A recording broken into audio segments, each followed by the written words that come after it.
une femme de l'ombre qui était toujours à ses côtés. Ce lundi 5 décembre, Le Monde est revenu sur l'histoire entre l'ancien roi espagnol Juan Carlos et son ancienne maîtresse, Corina Larsen.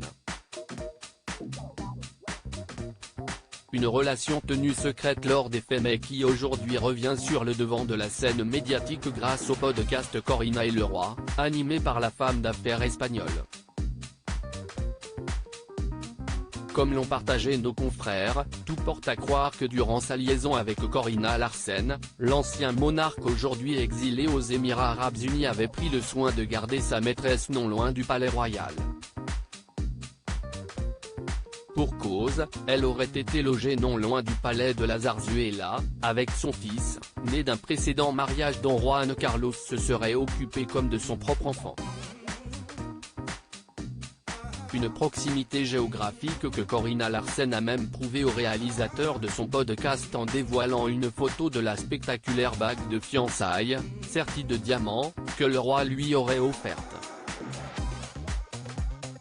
Supérieur à photo, Juan Carlos envirait bateau pour son retour en Espagne. Corina Larsen, cette rencontre inattendue au palais. Dans un épisode de son podcast, publié en novembre dernier, Corina Larsen avait partagé quelques confidences sur sa liaison avec Juan Carlos.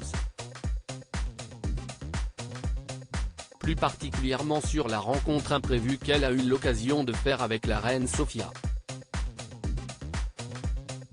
Face à elle, la mère de Felipe V lui aurait même partagé des confidences cinglantes.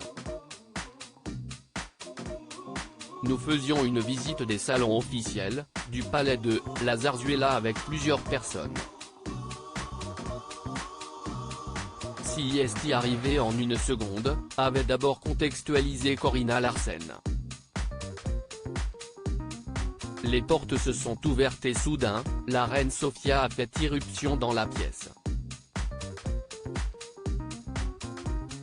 Des confidences auxquelles cette dernière avait précisé que le visage de la reine Sofia s'était littéralement déformé par la colère lorsque leurs regards s'étaient croisés. Elle a salué les invités, m'a pointé du doigt et a dit « Je sais qui vous êtes. J'avais évidemment envie de disparaître dans le sol », a-t-elle ensuite partagé. Une phrase qui cinglante que Corina Larsen n'a visiblement jamais oubliée. Crédit photo, Itartas.